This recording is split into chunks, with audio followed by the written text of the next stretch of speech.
How long can Nancy Pelosi hold off impeachment?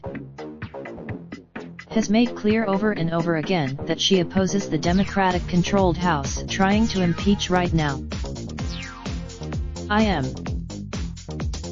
And Pelosi has, for the most part, been able to enforce that position among her House Democratic colleagues over the intervening few months, even as special counsel was released and showed multiple occasions in which Trump seemed to commit obstructive behavior in regard to the special counsel probe looking into Russian interference in the 2016 election.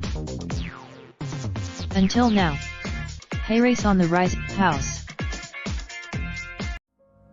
Raindrop, drop top, smoking, no cooking the hot pot.